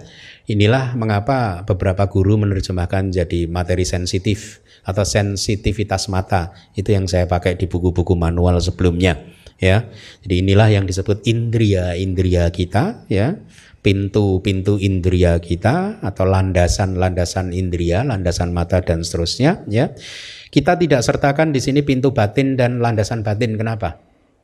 Kenapa hanya panca indera? Karena pintu batin adalah pintu batin ada ya. Pintu batin itu fenomena mental, bawangga cita, ya. Landasan batin Hmm? Hmm? Ada ya waktu ya, yaitu landasan jantung ya. Oke, bagus. Berarti kita udah belajar berapa individu materi? 4 plus 5 ya, penjelasannya kita lihat dari Wibawinittika. Arti dari kata mata, telinga, dan seterusnya sudah dibahas di atas, artinya sudah dibahas di bab pertama. Saya sudah sampaikan di buku manual yang pertama, mata itu apa sih? Mata adalah jenis materi yang melihat objek mata ya, setelah diarahkan oleh kesadaran mata dan seterusnya, itu ada di buku manual pertama. Seolah memberitahu apakah objek tersebut sama atau tidak, atau objek tersebut berwarna ini dan berwarna itu gitu. Selanjutnya, materi tersebut memiliki karakteristik transparansi yang berada di dalam nah ini. Jadi materi tadi berada di dalam unsur-unsur dasar, bersatu dengan unsur-unsur dasar ya. Dengan kemunculannya yang bisa berasal yang hanya berasal dari karma yang berturut-turut bersumber pada nafsu ingin melihat. Ini di buku kesadaran ada, sudah disampaikan, karena nafsu ingin melihat maka ada indera mata. Karena nafsu ingin mendengar maka ada indria telinga dan seterusnya ya. Selanjutnya sehubungan dengan hal tersebut, pertama-tama transparansi atau sensitivitas mata itu, materi ini berada di tengah-tengah bulatan hitam mata kita dengan ukuran sebesar kepala kutu di tempat kemunculan bayangan tubuh yang berdiri di hadapannya. Jadi refleksi dari objek yang ada di depannya itu ada di sana ya, tapi dia hanya ada di tengah-tengah itu. Kalau di kitab dikatakan sebesar kepala kutu, seharusnya jauh lebih kecil dari kepala kutu. Ini hanya ekspresi saja ya, tidak sebesar itu sih harusnya ya, hanya metafora saja gitu. Nah, satu hal lagi yang harus Anda pahami bahwa transparansi mata bukan bola mata kita. Ya, bukan ya. Dia itu fenomena sangat kecil sekali. Kita tidak tahu seberapa ininya, kecil, sangat kecil sekali. Ya, sepersekian ribu dari kepala kutu. Ya, tapi karena ini hanya metafor ya dari kitab subkomentarnya. Kemudian sensitivitas atau transparansi mata tadi menyebar di 7 selaput mata seperti minyak terserap di selaput kapas. Seperti halnya seorang pangeran dengan 4 perawat yang bertugas untuk memegang, memandikan, mendandani ya. Tahu ya mendandani itu ya? Apa sih? Ya, menghiasi dan mengipasinya. Maka transparansi mata dibantu oleh 4 unsur dasar tadi, elemen tanah dan seterusnya, yang berfungsi sebagai penopang, pengikat, pematang dan penggerak. Diperkuat oleh suhu, temperatur, kesadaran dan makanan, dijaga oleh daya hidup, dikelilingi oleh warna dan lain-lain. Berlangsung sebagai landasan dan pintu. Nah, ini ada juga. Ya, tadi sudah saya sebutkan ya, berlangsung sebagai landasan mata dan pintu mata untuk kesadaran mata dan lain-lain. Itu artinya apa? Berarti Pancadwara Wajana Cita, kesadaran mata, Sampaticana dan seterusnya ya. Ada yang di landasan jantung. Ada kan di bab ketiga itu ya. Jadi materi lainnya disebut sebagai mata dan komponen-komponennya. Sak, sambarak, caku itu yang di bawah itu. Artinya bola mata kita ini disebut mata dan komponen-komponennya. Ya. Kita lanjutkan. Dengan cara yang sama, maka telinga dan seterusnya berturut-turut, telinga itu menyebar di lubang telinga bagian dalam dengan bentuk seperti penutup jari. Bentuknya seperti cincin. Ya, saya kemarin sampaikan ke Aling penutup jari. Katanya Bu Dokter katanya udah disurvei semuanya benar sesuai dengan ilmu kedokteran kecuali yang mana? Mata ya. Mata itu masih meragukan antara 7 lapis atau 10 lapis atau berapa. Tapi yang lainnya katanya sesuai dengan ilmu kedokteran. Katanya begitu. Ya. Makanya dari awal saya sampaikan bahwa Buddhism tidak pernah ada masalah dengan perkembangan ilmu pengetahuan atau teknologi apapun, karena kita yakin tidak akan beda-beda amat gitu. Amat aja nggak beda. Jadi transparansi telinga itu bentuknya mirip cincin penutup jari ya. Sebenarnya ada baiknya kita sertakan gambarnya ya. Mungkin nanti bisa diinikan Naling di-share di grup yang kemarin gambar-gambar itu, biar yang lain juga dapat mendapat gambaran yang lebih bagus ya. Dan tertimbun oleh bulu lembut yang berwarna coklat. Ya, menarik ya, bahwa meditator bisa melihat itu semua tanpa bantuan mikroskop. Kalau Bu Dokter dengan bantuan mikroskop pasti. Hah? Google? Kalau meditator dengan kekuatan batinnya yang sudah tidak ternoda, kekuatan samadhinya ya, sati dan samadhinya serta kebijaksanaannya, para yogi bisa melihat ini semua. Ya. Jadi ini bukan sesuatu yang tidak sesuai dengan fakta, ini adalah yang tertulis, ini adalah realitas yang ditemui oleh para yogi pada saat bermeditasi. Ya. Selanjutnya, berbentuk seperti kaki kambing dan terletak di bagian dalam hidung. Nah, kata Bu Dokter juga mirip itu. Tersebar di daerah tengah lidah untuk transparansi lidah. Kalau tadi transparansi hidung itu bentuknya seperti kaki kambing dan terletak di bagian dalam hidung. Kalau transparansi lidah terletak di daerah tengah lidah dan berbentuk seperti pucuk daun teratai. Ya, sensitivitas lidah. Akan tetapi yang berikutnya berarti transparansi tubuh ada tersebar di seluruh tubuh. Sisanya, artinya di seluruh tubuh sisanya itu kecuali transparansi yang lain tadi ya, mata dan telinga ya, hidung, lidah, kecuali daerah-daerah yang menjadi penopang untuk elemen api yang lahir dari kama, ujung rambut kepala, ujung bulu badan, ujung kuku dan kulit-kulit yang kering ya. Hendaknya dipahami bahwa materi-materi transparansi ini ya, itu tidak hanya terdiri dari satu materi, tetapi banyak materi yang seolah-olah bertumpukan gitu. Misalkan transparansi lidah dan tubuh itu bertumpukan, itu tersebar di seluruh. Kalau transparansi tubuh berarti tersebar di seluruh tubuh, kecuali itu tadi yang ada di slide ya. Akan tetapi yang membedakan adalah bahwa setiap materi transparansi itu mempunyai penopangnya sendiri-sendiri ya, dengan karakteristiknya masing-masing gitu. Kok sudah selesai? Hah? Ya, baik. Jadi kita rangkum apa yang sudah kita pelajari pada malam hari ini. Ada berapa fenomena materi? 28. Bisa dibagi ke dalam 11 kelompok yang akan kita pelajari. Dari 28 fenomena materi tadi kita sudah pelajari, kita bagi ke dalam 2 kelompok besar, yaitu 4 mahabhuta. Itu adalah kelompok yang disebut buta rupa ya. Buta itu apa? Dasar.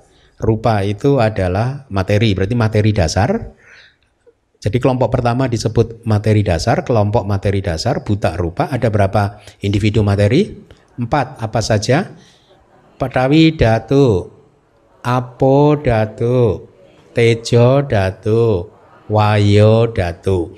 Kemudian 24 individu materi sisanya disebut sebagai upadaya rupa. Materi yang arti dari upadaya itu adalah bersandar pada, bergantung pada. Jadi upadaya rupa adalah materi yang bersandar atau bergantung kepada buta rupa. Bergantung pada materi dasar, bergantung kepada 4 elemen ya.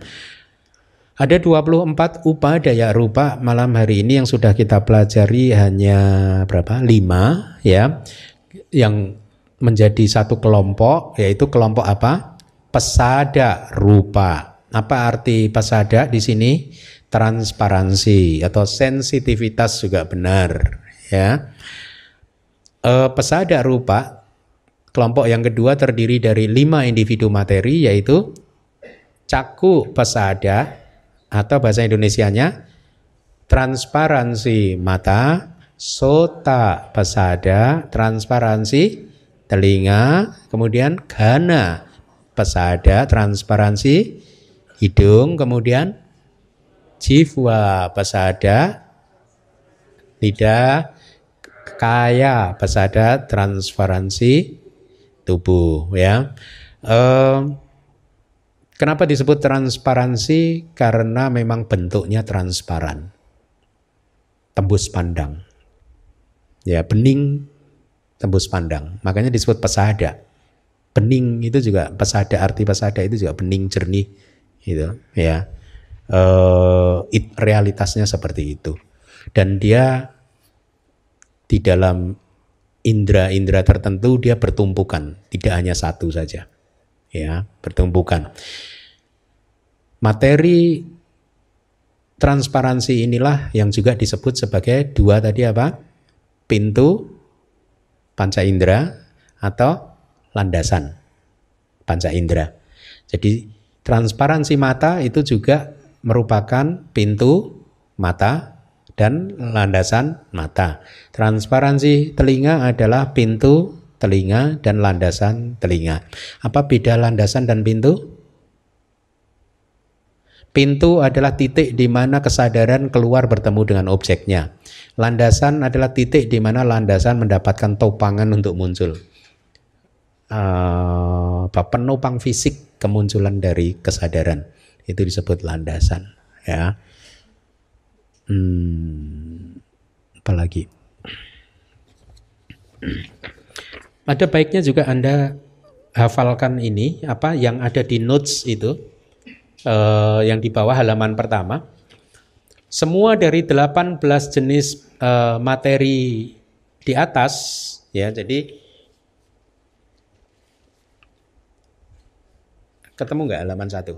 Ya, semua dari 18 jenis materi di atas itu disebut sabawa rupa, materi yang memiliki sabawa, karakteristik alamiah.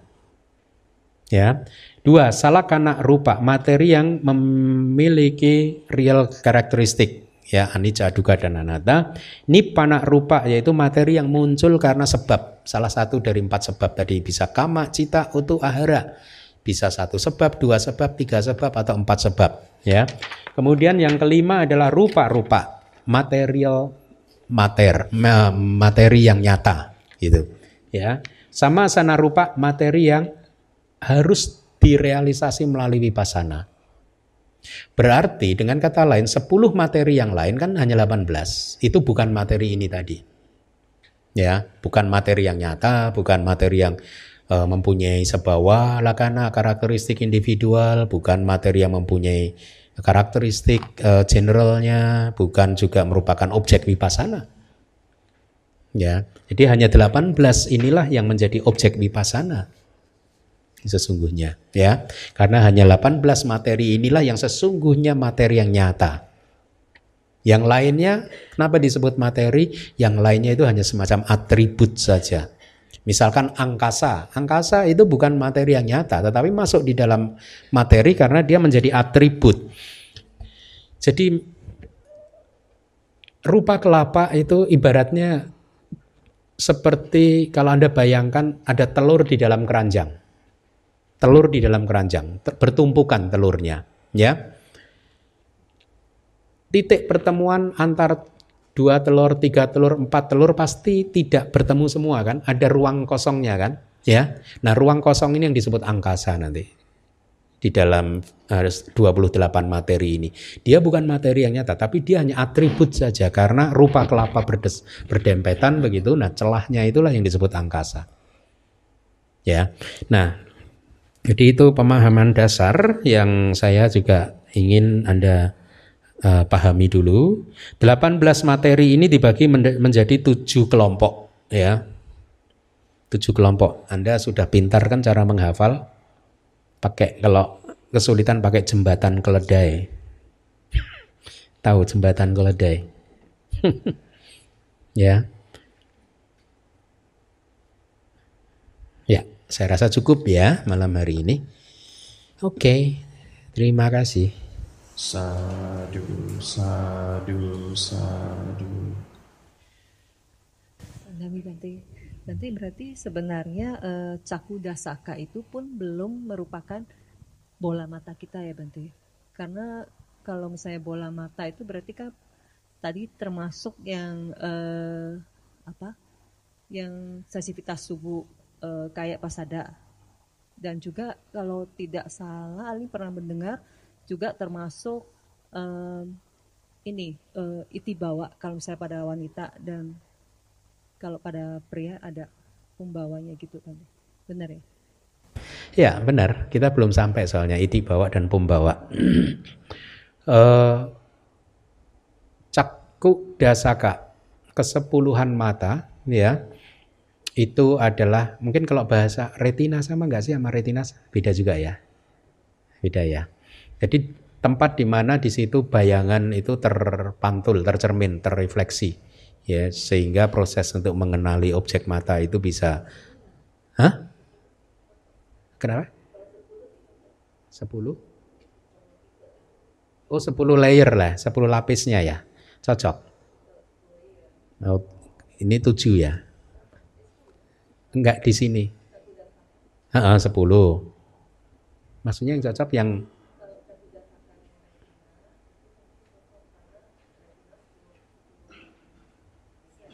oh iya sih, saya rasa ya mungkin retina ya. Iya. Iya. Iya. Kalau retina apa 10 apa? Oh enggak. Ini kan satu klaster terdiri dari 10 elemen. Kita itu hanya satu klaster aja, tapi begitu dipenetrasi nanti kita akan tahu bahwa ini terdiri dari 10 individu rupa, bukan 10 lapis. Ya, bukan 10 lapis gitu. Ya. Dengan melihat karakteristiknya, akhirnya yogi mengerti bahwa satu klaster yang kecil ini isinya 10 individu materi gitu. Jadi kembali ke pertanyaan, apa tadi? Di antara bola mata itu tidak hanya kayak dasaka, ya, tidak hanya juga apa tadi? Ya, sebenarnya gini.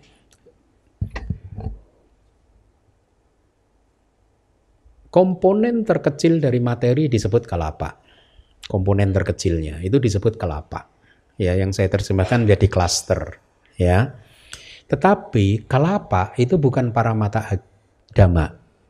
Kalapa itu bukan realitas hakiki.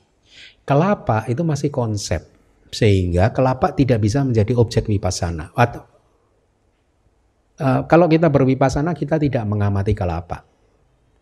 Ya, yogi akan diminta untuk menembus komponen pembentuk dari kelapa ini, komponen pembentuk dari klaster ini. Ya, makanya ada yang bisa merealisasi melihat ada 8 individu rupa, 9, 10 dan seterusnya. Ya, nah, Jadi kalau kita bicara transparansi mata, kita berbicara tentang caku dasaka akhirnya sebenarnya. Karena transparansi mata tidak bisa muncul sendirian, dia muncul dalam klaster. Kita bicara tentang caku dasaka yang ada banyak sekali di tengah tadi seperti yang sudah disampaikan. Yang disampaikan oleh Aling bahwa di sekitar ini yang disebut bola mata atau materi mata dan komponen-komponen pembentuk yang lain gitu, itu tidak hanya tadi ada transparansi tubuh, sebenarnya bukan hanya istilah yang tepat, jadinya menjadi akhirnya kayak dasaka kesepuluhan tubuh. Ya, karena kan transparansi tubuh tidak bisa muncul sendirian. Dia muncul dalam klaster, yaitu kesepuluhan tubuh. Tapi tadi dikatakan apakah juga ada pembawa dan iti bawa. Kita belum belum membahas tentang materi jenis kelamin. Ada materi jenis kelamin di sekujur tubuh kita ini. Yang disebut bawa rupa atau materi jenis kelamin itu ada 2, yaitu iti bawa, jenis kelamin perempuan, dan pembawa, jenis kelamin laki-laki. Materi-materi ini tersebar di seluruh tubuh kita. Sehingga akhirnya kita bisa membedakan Anda perempuan, Anda laki-laki.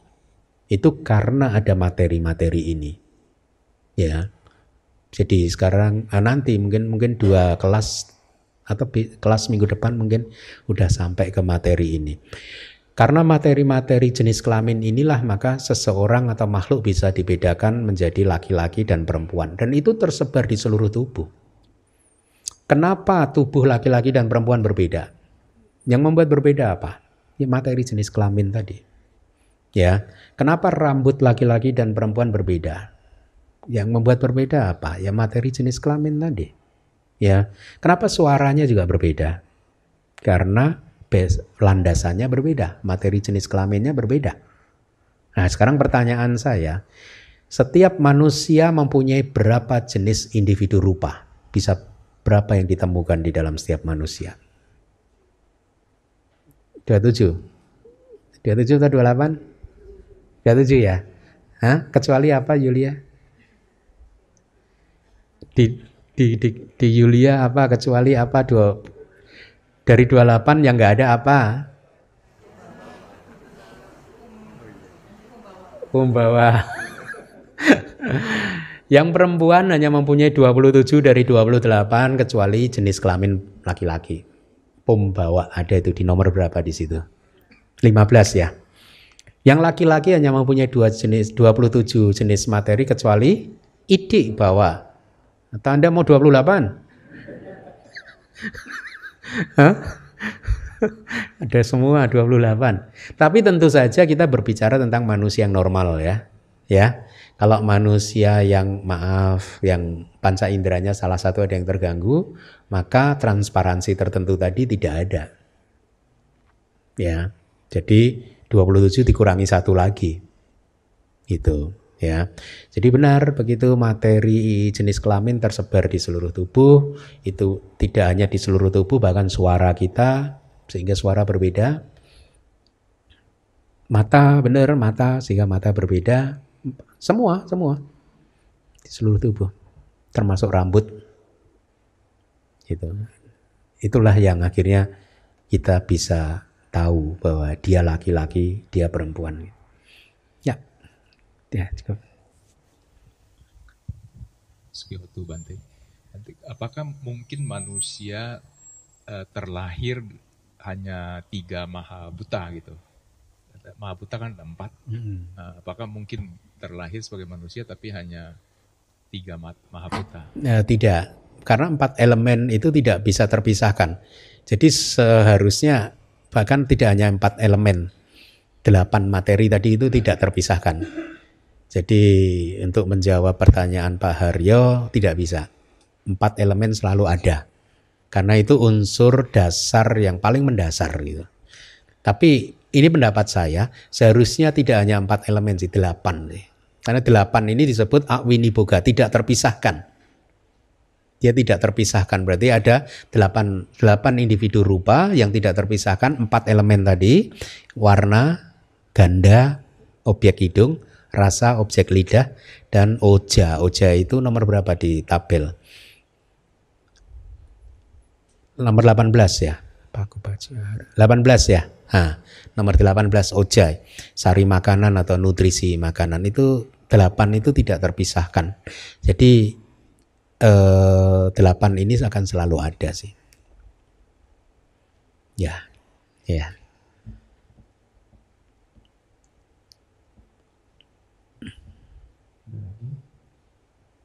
Bahkan di luar juga, materi di luar ini 8 ini juga tidak terpisahkan. Gitu. Ya, jadi di mana-mana, internal maupun eksternal. Ada lagi?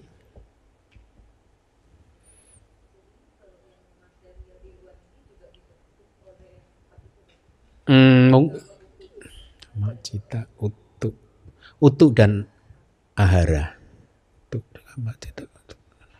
Ya, utuk dan ahara. Contohnya suara petir itu dibentuk oleh temperatur. Ahara apa ya? Mungkin di tumbuh-tumbuhan itu. Materi di tumbuh-tumbuhan. Batu bergesekan, muncul suara. Suara itu adalah individu materi yang dibentuk oleh satu dari dua pembentuk, yaitu cita dan utu. Suara. Tapi kalau eksternal berarti hanya utu. Paham? Suara kursi tak atau ini tak, ya itu utuh. Tapi suara saya cita. Oke. Damiasi. Tadi yang mengenai materi jenis kelamin, apakah sama seperti hormon gitu? Hormon. Kan kalau nggak salah, kalau hormon itu di wanita juga ada sebenarnya sebagian hormon laki-laki, begitu juga sebaliknya. Gitu. Oh, kalau begitu berarti beda. Karena di wanita tidak ada jenis kelamin laki-laki, materi jenis kelamin laki-laki. Di laki-laki tidak ada materi jenis kelamin perempuan, kecuali yang mempunyai dua jenis kelamin. Ada kan makhluk yang mempunyai dua jenis kelamin itu Ubatuk Bianjanaka. Saya tidak tahu hormon itu seperti apa, tapi kalau disampaikan tadi di tubuh perempuan ada hormon laki-laki, berarti itu tidak sama lah ya. Tidak sama. Karena di tubuh perempuan hanya ada materi jenis kelamin perempuan. Di tubuh laki-laki hanya ada materi jenis kelamin laki-laki. Tidak ada yang lainnya gitu. Jadi satu-satu, kecuali dia tadi berjenis kelamin dua tadi. Gitu ya. Dan saya tidak tahu hormon itu bentuknya apa. Saya rasa sampai hari ini saya nggak tahu. Ilmu pengetahuan belum bisa melihat mungkin rupa kelapa, bisa nggak ya? Saya rasa belum bisa. Ya karena rupa kelapa ini tidak berbentuk seperti materi biasa itu. Dia hanya semacam kualitas energi aja. Begitu tadi kan yang kita bilang materi jenis kelamin yang kita bicarakan adalah di manusia atau di hewan. Tapi kalau di tumbuhan, apakah berarti juga ada seperti itu? Nggak ada. Tumbuhan itu maksimal hanya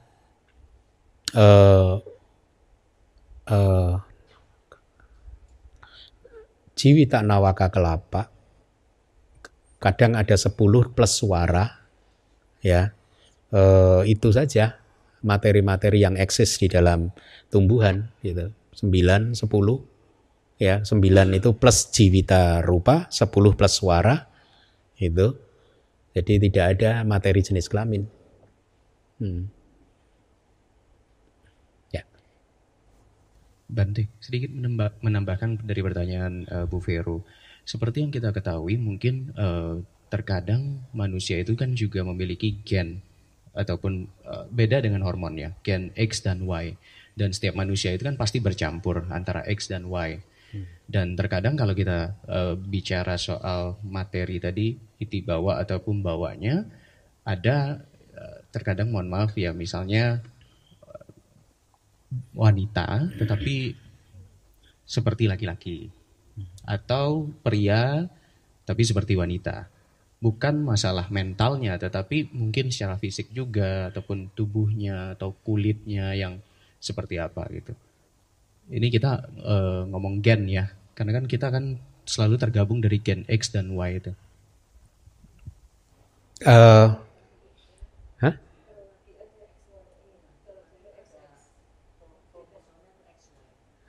Oh, kalau laki katanya ada dokter yang cewek nggak mungkin kecampur, jadi nggak mungkin kecampur hormon laki. Oh, gen. Oh, kromosomnya tidak mungkin tercampur gen laki. XX bisa XY. Oh, saya tidak. Saya rasa itu berbeda ya, dua hal yang berbeda antara individu materi jenis kelamin dan apa tadi kromosom gen. Ya, saya rasa itu berbeda. sekali lagi karena kromosom itu bisa dilihat dengan mikroskop berbentuk kan, rupa kelapa tidak berbentuk, gitu. Memang ada semacam kualitas energi berwarna, ya, bercahaya, ya, itu, tetapi bentuknya apa juga tidak ini. Saya rasa berbeda sih. Sambil menunggu pertanyaan yang lain atau ada yang mau bertanya lagi? Ya.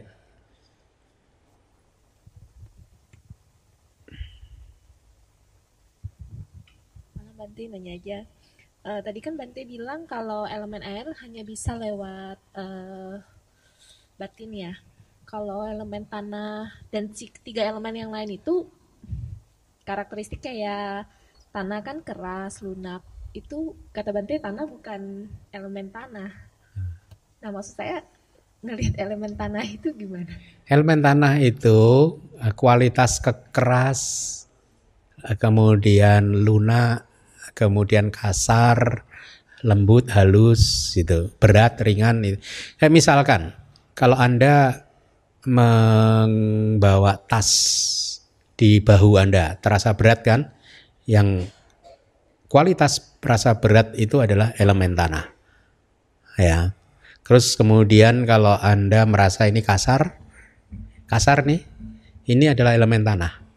Atau gigi, lidah Anda gosokkan ke gigi, ada kasarnya, itu elemen tanah. Ya, kemudian keras, lunak, itu elemen tanah. Kualitas energi ya. Ya. Bante, maaf satu terakhir. Tadi kan Bante bilang untuk bisa melihat benda itu dia ada 8 elemen inti plus ada 2 lagi kan atau 3. Benda ya. Misalnya kayak tadi yang Bante bilang mata terdiri dari 8 elemen inti plus 2. Nah, plus 2. Itu ada rumusnya atau gimana? Rumusnya? Apa? Yang ditanyakan apa? Berarti itu harus dihafal ya, plus 2. Iya, kalau Anda bisa menembus melihat langsung akan lebih mudah. Cepat hafal. Tetapi untuk menghafalkannya juga tidak sulit. 8 awini boga kan sudah tidak terpisahkan. Tetapi supaya rupa kelapa ini bisa melangsungkan eksistensinya, dia membutuhkan jiwitindriya rupa. Jiwitindriya, indriya kehidupan, ya, daya kehidupan materi, ya. 9 kan? Sama yang tadi transparansi mata 10. Di telinga juga transparansi telinga juga terdiri dalam 10 individu rupa. 8 tidak terpisahkan.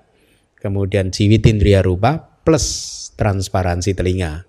Demikian juga dengan 3 indriya yang lain. Indriya hidung, lidah, dan tubuh. Itu semua 10. Dasaka semua. Kesepuluhan semua gitu. Ya. Oke, ada lagi nggak? Oh, Pak Aris silahkan.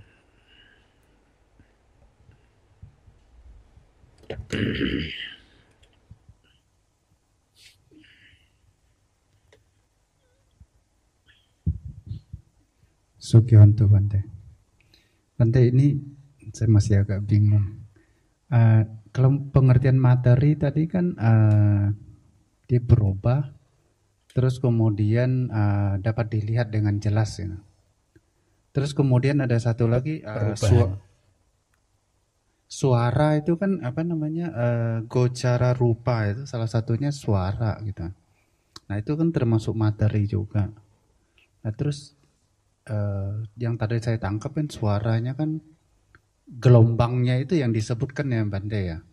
Tapi dari sisi terlihat jelasnya itu seperti apa Bante? Maksudnya terlihat jelas waktu kita bicara definisi rupa ya? Iya. Definisi rupa itu kan terlihat jelas perubahannya karena kondisi-kondisi yang berlawanan. Panas, dingin, lapar, dahaga, gigitan serangga, ya. Apalagi panas, dingin, lapar, dahaga, gigitan serangga, semacam itulah, nyamuk dan lain sebagainya. Itu maksudnya, itu definisi itu maksudnya begini. Jadi bahwa Yang disebut fenomena materi itu adalah fenomena yang perubahannya itu tampak jelas. Tampak jelas, misalkan kalau kita berada di daerah yang panas, maka dia akan memunculkan rangkaian fenomena materi yang berbeda dengan pada saat kita berada di daerah dingin. Ya, itu tampak jelas, bisa terlihat dengan jelas gitu. Maksudnya tampak jelas bukan secara mata melihat. Secara mata, kalau untuk definisi itu secara mata gitu. Misalkan digigit serangga kan langsung bentol misalkan, itu kelihatan kan perubahannya kan, atau merah misalkan. Jadi itu definisi dari rupa itu seperti itu secara mata. Tetapi sesungguhnya dalam konteks pelajaran Abhidhamma, rupa itu harus ditembus, direalisasi melalui meditasi. Jadi bukan dengan mata lagi, sudah dengan mata kebijaksanaan. Ya, mata kebijaksanaan untuk merealisasi itu sendiri dalam bentuk rupa kelapa dan individu-individu rupanya tadi gitu. Tadi hanya untuk definisi saja sih. Makasih, Pak. Ya. Ada lagi?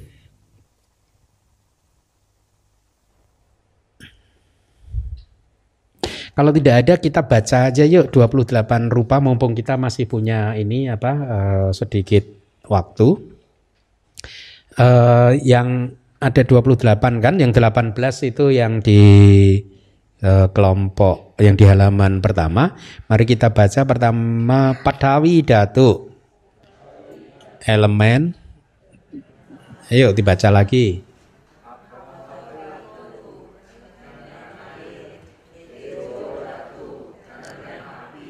Ya. Caku pesada. Transparansi. Sota pesada. Gana pesada.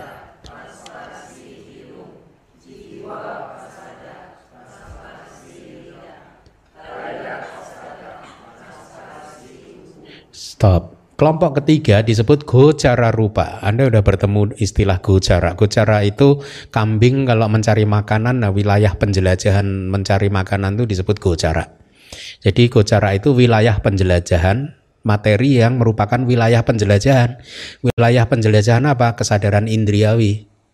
Jadi kesadaran mata kita itu mencari makanannya di objek bentuk. Yang nomor 10 rupa atau warna. Yuk dibaca yuk. Warna, rupa itu objek bentuk, warna itu warna. Ya. Jadi ini dua istilah ini merujuk kepada realitas hakiki yang sama yang menjadi objek proses kognitif pintu mata. Kemudian sada, suara, ganda, bau, rasa ya. Kemudian kan Anda perhatikan coba nomor 10 sampai 13 itu hanya objek mata, telinga, hidung dan lidah. Objek tubuhnya belum. Ya kan? Objek tubuh itu podhaba. Podhaba baca. Atau objek sentuhan atau sentuhan. Tidak pakai objek karena hanya podhaba. Kalau podhaba aramana berarti objek sentuhan. Nah, objek sentuhan kita udah bicara belajar di bab terdahulu yaitu apa? 3 elemen kecuali elemen air ya.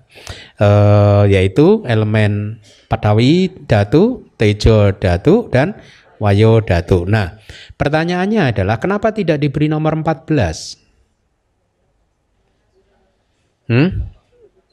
Karena sudah masuk di buta rupa. Elemen tanah, api, dan angin kan sudah masuk di nomor 1, 3, dan 4. Berarti di sini tidak dimasukkan. Karena kalau Anda masukkan 14, ya nanti Anda bingung, kok enggak 28 Bante materinya? Kok lebih Bante? Hah? Paham enggak?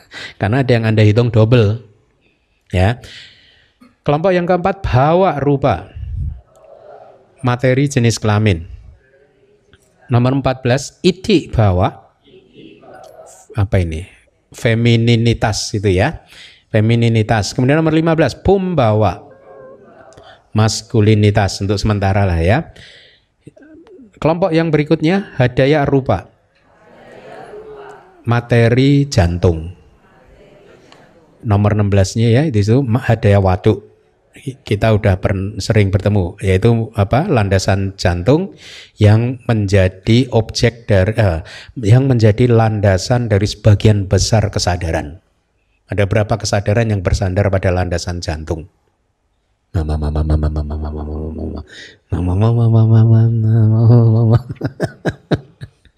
Berapa coba?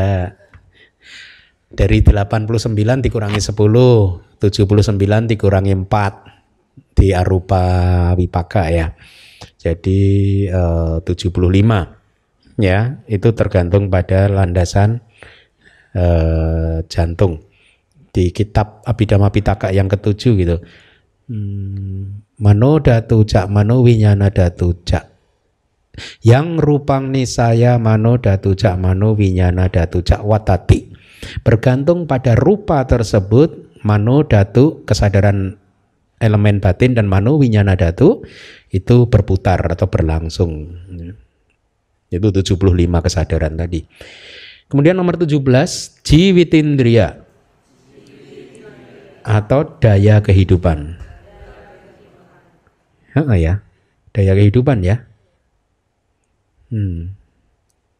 Ya, untuk saya lupa, saya terjemahkan jadi apa? Mungkin daya kehidupan. Life, jiwita rupa atau materi kehidupan. Ya, nomor kelompok ke-7 ahara rupa atau oja rupa. Materi nutrisi, sari makanan ya. Namanya bisa ahara atau oja nutriment gitu ya.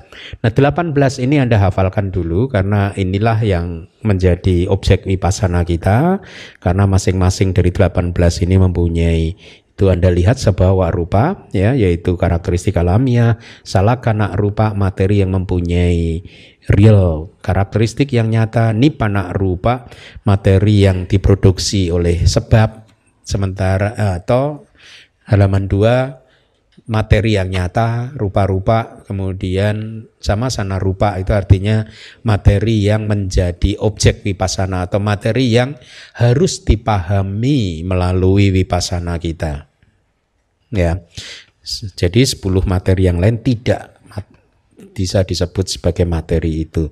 Makanya di halaman ketiga Anda lihat yang ada di kotak itu, notes, all the remaining 10 kinds of material qualities are grouped as asabawa rupa, yaitu materi yang tidak memiliki sebawa, karakteristik alamiah. Alakana rupa, materi yang tidak mempunyai karakteristik yang nyata. Nibbana rupa, materi yang tidak diproduksi oleh sebab apapun. Rupa-rupa, bukan materi, ya, bukan materi yang nyata, gitu. Artinya dia termasuk materi tetapi bukan materi yang nyata gitu. Samasana rupa, materi yang tidak bisa dipahami melalui vipassana. Ya. Nah, saya rasa cukup bagus nih kelas pertama Anda sudah mulai mendapat gambaran yang semakin ini. Seperti yang di awal tadi saya sampaikan, di awal kelas sebelum kita mulai, sebagai guru saya pasti akan sangat nyaman kalau murid-murid itu mempunyai basic fondasi pengetahuan abhidhamma yang kokoh, yang kuat. Kenapa?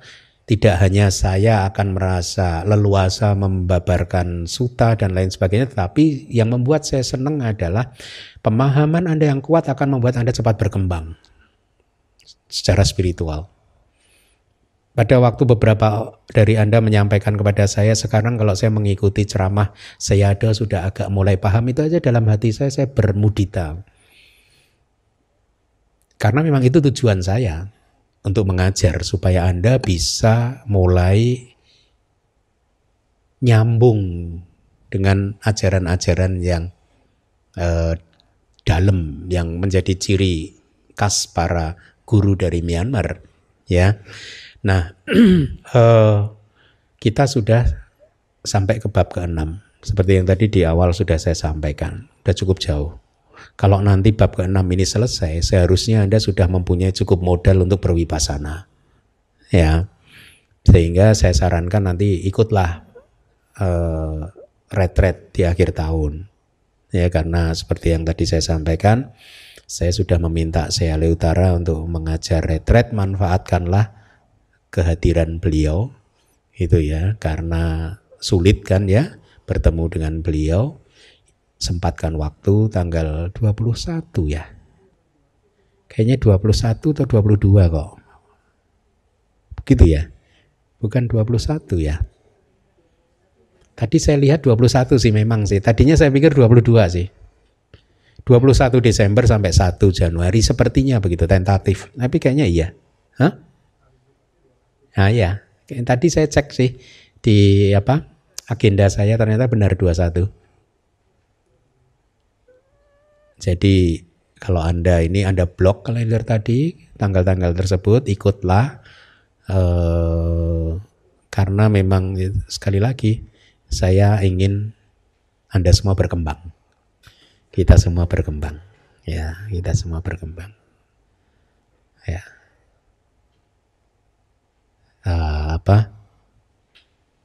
Itulah kebahagiaan seorang guru kalau muridnya berkembang. Kalau enggak sedih gurunya. Iya. Ditanya, ayo Mahabuta apa saja? Sedih kalau udah gitu udah. Pentium 2. Sekarang udah i7 ya, Pentium 2 terus. Ada pertanyaan? Masih 10 menit lagi. Kita set ya nanti setelah bab 6, mudah-mudahan bab 6 seperti biasa 10 kali kelas selesai, sehingga kita masih punya sisa kan untuk 1 semester. Kita nanti lanjutkan entah Mahasatipatthana Sutta, entah Anatalakkhana Sutta, ini hutang nih. Percuma kalau saya sampaikan kemarin juga nggak paham. Sampaikan nanti setelah rupa selesai baru. Anatalakkhana Sutta menarik, harusnya dengan basic 6 bab yang sudah Anda kuasai, saya akan menjadi sangat leluasa untuk menguraikan itu. Termasuk juga sebenarnya Mahasatipatthana Sutta, di bab tentang Dhammanupassana itu kan ada bab tentang agregat, tentang saca, tentang 4 kebenaran mulia. Itu membahas tentang kebenaran mulia pertama, kedua, ketiga, dan keempat. Ada juga bab tentang ayatana, tentang landasan indriawi. Itu saya rasa lebih tepat kalau Anda yang mendengarnya. Istilahnya, Anda akan pasti lebih mudah untuk bisa memahami penjelasan tentang itu, tentang landasan indriawi, tentang 4 kebenaran mulia yang diuraikan di kitab komentar. Ya, karena itulah salah satu manfaat dari mempunyai fondasi yang kuat dalam hal abhidhamma ya. Jadi poin yang ingin saya sampaikan adalah bahwa teruslah menjaga semangat, wirya ya untuk menguasai pelajaran ini karena manfaatnya yang sangat hebat. Ya, manfaatnya yang sangat luar biasa yang tidak hanya bermanfaat di dalam kehidupan kali ini, tetapi juga pasti kehidupan-kehidupan Anda setelah ini.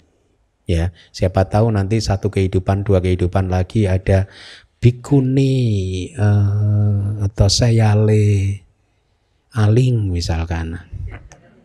Itu enggak kehidupan berikutnya kok Pak Johan, tenang. Bukan kehidupan sekarang. Sekarang sih saya tahu.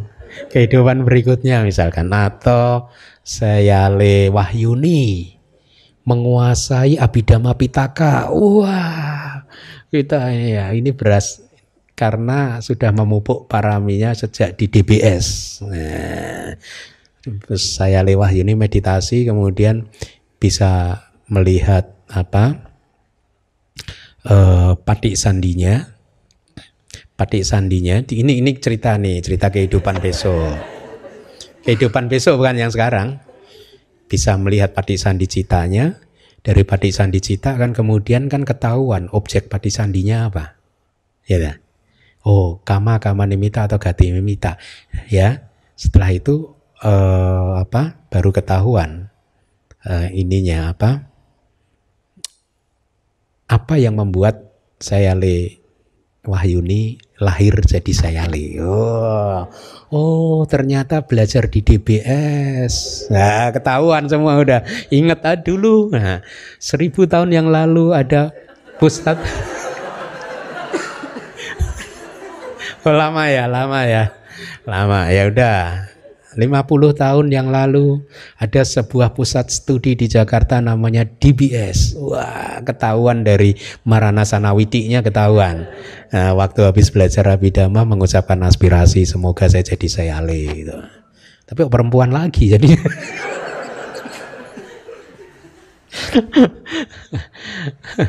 Itu yang saya maksudkan, pengetahuan Tripitaka Anda tidak hanya bermanfaat di kehidupan kali ini. Ya, di kehidupan-kehidupan ke depan, selama Anda masih ingin menjadi murid Buddha, mau tidak mau Anda akan ketemu Tripitaka. Ya, tapi susah Bante, nggak apa-apa. Daripada nggak belajar, dengerin kelelawar aja dapat manfaat.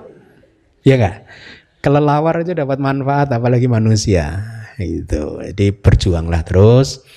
Sebentar lagi kita akan selesai kan, bab 6, 7, 8, 9 selesai. Ya, senang saya kalau udah bisa selesai begitu. Ya, karena saya tahu Anda pasti akan cepat berkembang. Cepat berkembang, itu tujuan saya. Oke. Ada pertanyaan nggak? 5 menit. Ya, Yohendi.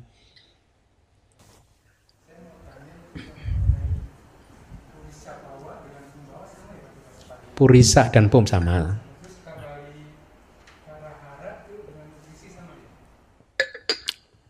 Kabali kara ahara. Kabali kara itu artinya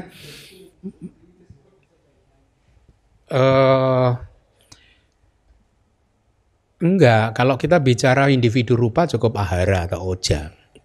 Kabali kara ahara. Kabali kara itu adalah makanan yang dibuat menggumpal untuk dimakan. Beda. Nah, kalau kita bicara individu rupa cukup ahara atau oja saja. Kalau kabali kara ahara itu sudah makanan yang dibentuk dalam genggaman untuk ditelan.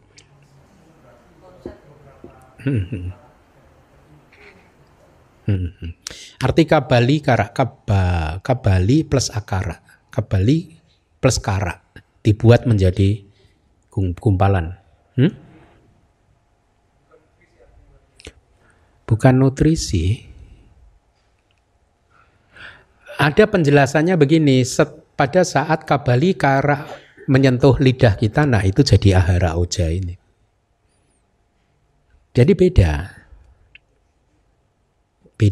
Kabali kara itu bukan realitas hakiki. Tapi setelah dia menyentuh lidah, itu dia langsung menjadi ahara, nutrisi. Individu rupa tadi. Gitu.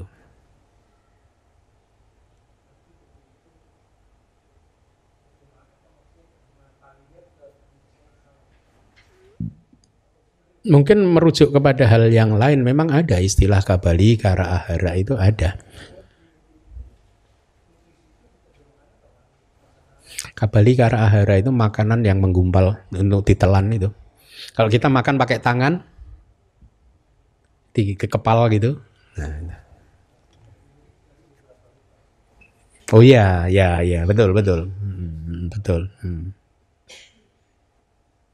Iya. Ahara atau oja aja.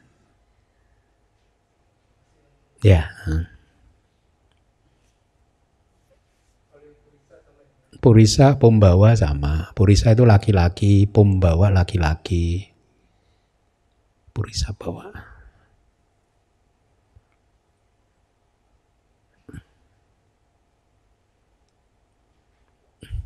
Saya ini apa ya? Terus terang mengandalkan memori 2008. Pentium 2 juga nih. Karena sejak itu kan saya sibuk dengan yang lain, udah jarang menghafal, istilahnya membaca dalam hati kitab Abhidhamma Sanggaha. Kalau dulu di Myanmar kan kita masih suka menghafal gitu ya. Tapi sejak keluar dari Myanmar itu kebiasaan itu sudah jarang saya lakukan.